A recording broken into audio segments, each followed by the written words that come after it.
দেখুন এই চাচি কত ভোরবেলা এসে সকালে এসে উনি এখন পানিতে নামছেন নিয়ে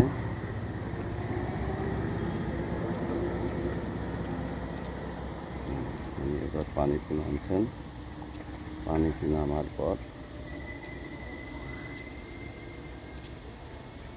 আপনাদের দেখাবো উনি কীভাবে কিছু পোকা সংগ্রহ করেন।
চিন্তা করতে আজকে এখানে ধরবো কি না ধরবো, কী রকম পাবো, এইসব নানান জাতীয় চিন্তা ভাবনা করছেন উনি। চিন্তা করার আগে বসে পান খেয়ে নিতেন, পানের পিক ফেললেন।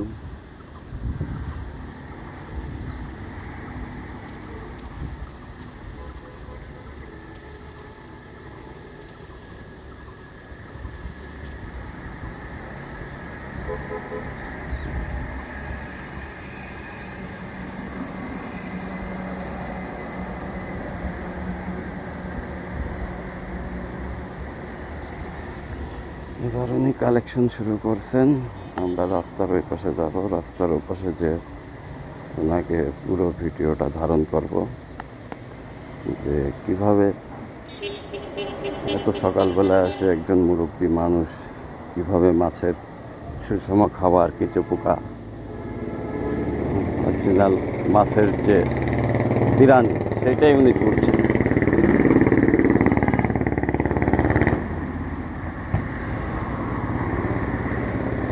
মৎস্য এলাকা, সবসময় মাছ যাওয়া আসা করে বাজারে, দেখতে পারেন। আমাদের চাষা এলাকা মৎস্য চাষের জন্য বিখ্যাত একটি এলাকা। এটা আমরা দেশ ভাগের পর আমাদের এখানে মাসিন মাস্টার নামের এক ভদ্রলোক 1947-এর রাইটের পর আমাদের যশোরে আসেন। উনি করেন, মাছের চাষ শুরু করেন। দেখুন আপনাদের দেখাচ্ছি।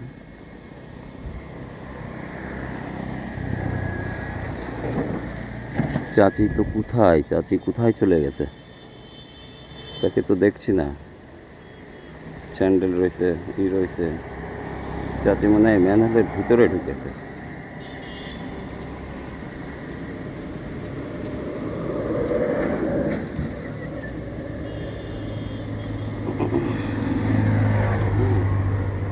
চাচিকে দেখতে গেলে আসলে উনি পানির স্রোতের মধ্যে, যেখানে শান আছে, স্থিতিশীল আছে, যেখানে অল্প পলি জমছে, এই জাতীয় জায়গায় এই কিছু পোকাটা বেশি থাকে। এই জন্য উনি সেই জায়গায় গেছেন।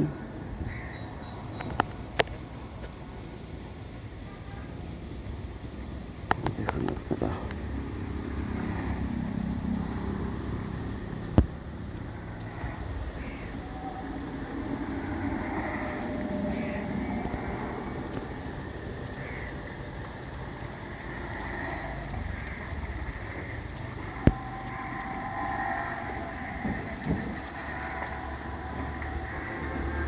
উনি মাছ ধরা জাল দিয়ে এভাবে হাত দিয়ে দিয়ে উঠায় এখন ছাঁকনি করতেছেন, ফ্রেশ করতেছেন।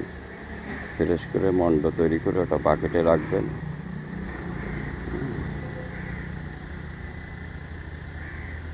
এই যে হাতে মণ্ড করে বাকেটে রাখলেন, ওইটার মধ্যে কেঁচো পোকা, ওই কেঁচো পোকাটা বের করবে অনেকক্ষণ পরে। চাচিকে আজকে ভাইরাল করে দেবো। চাচি, আমার চাচি সে দিব্যা ভারতীর একটা হাসি দিতে, ইনশাল্লাহ দেখবেন। সেই হাসি দিতে চাচি আমার। চাচিকে অনেক শ্রদ্ধা ও সম্মান জানাই যে চাচি এই বয়সেও এখানে এসে চাচি এই ভোরবেলায় আমাদের মাছের সুষম খাবার, আমাদের মাছের সুষম খাবার সে নিজ হাতে কত সন্তানের খাবার তুলে দিয়েছে। আবার নিজ হাতে দেখেন সে মাছের খাদ্য তুলছে আজ সকালবেলায়। ইনশাল্লাহ রিজিকের মালিক আল্লাহ, তার হাতে যে এই যে হ্যাঁ, এই যে পোকাটা প্লান্ট, মানে এই যে কেঁচো পোকা, এইটি হচ্ছে মাছের প্রাণী। আমরা গরুর মাংসের, মুরগির কোরমা পোলাও খেয়ে থাকি, হ্যাঁ, মানে মুরগির চিকেন বিরিয়ানি, বিভিন্ন বিরিয়ানি খাই, খুব স্বাদ লাগে না? মাছেরও ঠিক তেমনি এই যে কেঁচো পোকা লাল লাল আপনার স্রোতের মুখে হয়, এই কেঁচো পোকাটা মাছের জন্য সুষম, বিশাল সুষম খাবার। এটা ছোট বয়সে যখন ডিমের থেকে 24 ঘন্টা পর ডিমের থেকে যখন বেরোয় বাচ্চা, তাদের জন্য এই খাবারটা দেওয়া লাগে। তারা এর থেকে এর রসটা খায়। এটা খুব সুস্বাদু একটি খাবার মাছের জন্য এবং মাছের গ্রোথের জন্য ভেরিফাই খুব। তাই দেখেন আমাদের চাচি সেই কাক ডাকা ভরে চলে আসছে, একটা পান খেয়ে নিচে নেমে গেছে। ইনশাল্লাহ আপনাদেরকে পুরো রোলটা দেখাবো।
পোকাটা বিভিন্ন বদ্র পয় নিষ্কাশন ট্রেনে হয়ে থাকে।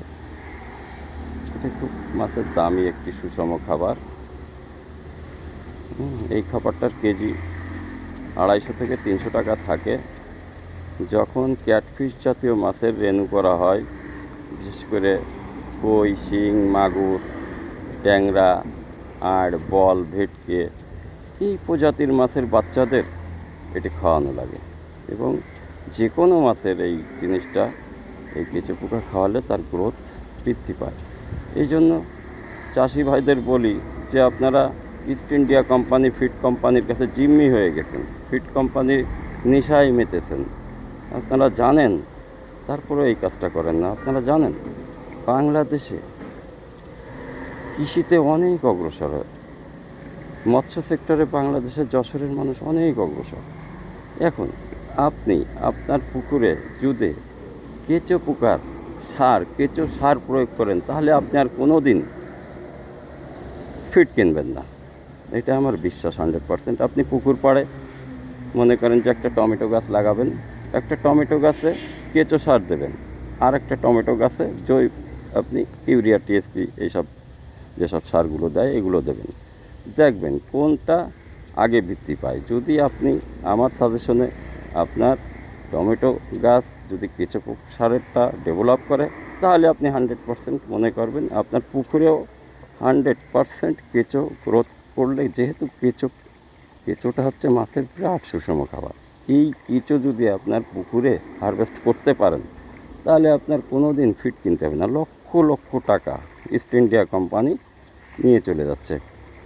এই এই ফিড কোম্পানিদের নেশায় পড়ে গেছেন আপনারা। এক সময় বাকিতে দেশে, এখন টাকা ছাড়া দেয় না। 1 টন খাবার কিনবেন 1 টন মাছের আশায়। আসলে কি জানেন, 1 টন কেঁচো খাওয়াবেন তাহলে 5 টন মাছ হবে। তাহলে আপনার 1 টন কেঁচো তৈরি করা আপনার পুকুরে কোনো ব্যাপার না। যেহেতু এটা জীবন্ত জিনিস, এরা মানে এরা হারভেস্ট করে নিজেরাই, এদের উৎপাদন বাড়ে। এরা যে পরিমাণ উৎপাদিত হয়, সেই উৎপাদনে আপনার পুকুর ভরে যাবে। হ্যাঁ, ওই যে এক মৎস্য চাষি আমাদের রিপন সাহেব ঢুকছে সেল সেন্টারে, উনি একটা হাই দিলেন। আপনাদেরকে পরে ওনার প্রজেক্ট দেখাবো ইনশাল্লাহ। উনি একটা বড় ব্যবসায়ী। উনি যখন জাল টানে তখন ওনার পুকুরে মিনিমাম 200 মনের নিচেই কোনো মাছ তোলেন না। উনি 200 মন সর্বনিম্ন হলে জাল দেয়। তা সে জালটাও আপনার বেশি দূর না, 50 বা 100 ফুটের মধ্যে জালটা টানবে, মাছ ছেড়ে দেওয়া লাগবে 200 মন উঠার পরেও। এত পরিমাণ মাছ উৎপাদন করেন তিনি। কিন্তু তিনিও আমার কথা শোনেন না, কারণ ওই যে ফিড কোম্পানির কাছে জিম্মি হয়ে আছেন। 1 কোটি টাকার ফিড দিয়েছেন, ফিড খাওয়া যাচ্ছে, কিন্তু ফিডে যে মিট বন্ড দেওয়া আছে, শুকরের মিট বন্ড, এটা কি জানেন আপনারা? আমরা মুসলিম দেশ, আমাদেরকে ইহুদিরা কিভাবে মিট বন্ড খাওয়াই যাচ্ছে মাছের মাধ্যমে। দেখুন, এটা আদিল চক্ষু মোবাইল চক্ষু প্রকল্প। আমাদের চাচি অনেকটা আগায় গেছে।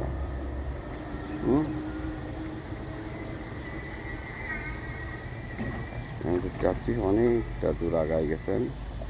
এখন এরপরে উনি এগুলো কালেকশন করার পর এগুলোকে চেকনি করবেন, নেটি করবেন, অনেক কাজ। যে কাজ আসলে ধৈর্য সহকারে দেখতে হবে আপনাদেরকে। এবং এটা বাংলাদেশের প্রেক্ষাপটে এই কেঁচো পোকা যে পরিমাণ উৎপাদন হয় এবং সারা বিশ্বে যে পরিমাণ কেঁচো পোকা উৎপাদন হয়, এই কেঁচো পোকা দিয়ে হাজার হাজার টন মাছ উৎপাদন করা যায়। এবং সেই মাছের কি গ্রোথ অন্যরকম, রোগমুক্ত হবে মাছগুলো। এবং মাছের কোনো রোগ বালাই হবে না, কোনো কীটনাশক ব্যবহার করা লাগবে না। আপনি যখন একটা কেঁচো সার প্রয়োগ করবেন আপনার পুকুরে, আপনাকে বাস্তব প্রমাণ দেখায় দেবো যে আপনি কেঁচো সার প্রয়োগ করবেন কেন। আপনি কেঁচো সার প্রয়োগ করবেন এই জন্যই যে আপনি পুকুরে পাড়ে একটা টমেটো গাছ লাগাবেন, ওইটাই 2টা টমেটো গাছ লাগাবেন। একটা টমেটো গাছে কেঁচো সার প্রয়োগ করবেন, আর একটা টমেটো গাছে এমনি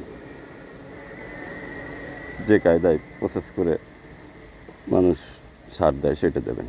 দেখবেন যদি আমারটা ভালো ফল করে, তাহলে আপনার পুকুরেও ভালো ফল করবে ইনশাল্লাহ। আপনার পুকুরে কেঁচো বীজ বপন করে দিন, আপনাকে আর কোনো দিন ফিড কোম্পানির কাছে যেতে হবে না। আর যদি আপনি আমার এই মূল্যবান বক্তব্যটা সংগ্রহ করে নেন, তাহলে উপকৃত হব। হয়তোবা কোন দিক থেকে উপকৃত হবো, আমার দেশ উন্নতি করবে, আমার দেশের টাকা দেশে থাকবে। বিদেশে টাকা পাচার হয়ে যাচ্ছে, আমাদের মিট বন্ড খাওয়ায়। আমরা আজকে হাঁস মুরগি গরু ছাগল যেটাই খাচ্ছি সবটাই মিট বন্ড। মাছ চাষ করতে হলে আপনাকে মাছ চাষ সম্পর্কে জানতে হবে আগে, তারপরে মাছ চাষ করতে হবে। মাছ চাষ আন্দাজে আপনি নেমে যাবেন মাছ চাষে, আপনার পানিতে অ্যামোনিয়া কী পরিমাণ জানেন না, আপনার পানিতে অক্সিজেনের পরিমাণ কখন কীরকম লেভেলে থাকে সেটাই জানেন না, আপনার পানির পিএইচ লেভেলটা কেমন সেটাও জানেন না, তাহলে আপনি মাছ চাষ করবেন কী করে? মানদত্তার আমলের সিস্টেম একসময় করেছে মানুষ, চলছে। এখন আর সেই সব সিস্টেম চলে না। এখন জনসংখ্যা বেড়েছে, জায়গা কমেছে, জলাকার কমেছে। আস্তে আস্তে মানুষ রিসাইকেলিং করতেছে, হাউজের মধ্যে, ছোট ছোট হাউজে মাছ চাষ হচ্ছে এখন, আধুনিক প্রজেক্ট। এই আধুনিক প্রজেক্টে যখন আপনি মাছ চাষ করছেন তখন আপনাকে ফিড খাওয়াতে হচ্ছে, কিন্তু ভাই ফিড খাওয়াবেন কেন? আপনি কেঁচো উৎপাদন করান, আপনার হাউজে কেঁচো উৎপাদন করাবেন এবং পানির বন্টন সুষম করবেন, পানি রিসাইকেলিং করবেন, ভূপৃষ্ঠের পানিও অপচয় কম করবেন। তাহলে দেখবেন যে আপনার পরিবেশ বান্ধব টেকসই মাছ উৎপাদন করতে পারবেন। অনেক খরচ কমে যাবে, অনেক মর্টালিটি কমে যাবে, অনেক অংশে আপনার মাছের দৈহিক গঠন বৃদ্ধি পাবে। আর এভাবে মৎস্য সেক্টর যদি সবাই জানে তাহলে আস্তে আস্তে দেখবেন একদিন ক্রস ব্রিডিং, অন্তঃপ্রজনন এগুলো হারাই গেছে। মৎস্য সেক্টরে যখন বিভিন্ন জেলায় মৎস্য অফিসাররা নিয়োগকৃত আছেন, তাদের কাছ থেকেও পরামর্শ নেন, তারাও পরামর্শ দেয়, তারাও অনেক সময় অনেক পরামর্শ আমাদের মতো ছোটোখাটো লোকের কাছে এসে শোনেন, কারণ আমরা জন্মলগ্ন থেকে এই ব্যবসাটা করে আসছি। এর সাথে আমাদের পিতামাতারা, দাদা দাদিরা জড়িত। সেই কারণে আমরা এই অঞ্চলে এক একটি মানুষ এক একটি মৎস্য বিজ্ঞানী এই ক্ষেত্রে বলা যায়, কারণ আমরা মাছকে সুদূর প্রসারী চিন্তা ভাবনা করি। সারা পৃথিবীতে ওয়ার্ল্ড ফিশের মাধ্যমে, ইউএসএইডির মাধ্যমে nutrition activities in Bangladesh of American people, এভাবে আমরা সারা বিশ্বে ছড়াই দিতে চাই। আজকে ইউএসএইড ওয়ার্ল্ড ফিশের মাধ্যমে G3 যে রুই মাছটা তৈরি হয়েছে, এইটি 3rd জেনারেশন, ঠিক আছে, 5 জেনারেশন সামনে আসছে, এই 3rd জেনারেশন এটা কিন্তু অনেক গ্রোথ, অনেকাংশে গ্রোথ হয়েছে।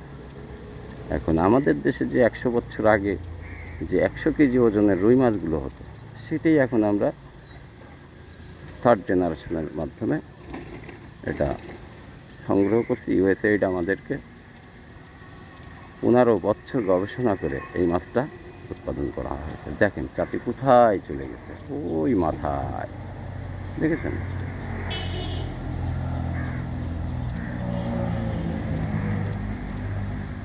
চাচি এবার যাচ্ছে ওই পাশে যে ওই মালগুলোকে হারভেস্ট করবে। চলুন আমরা ওই পাশে যে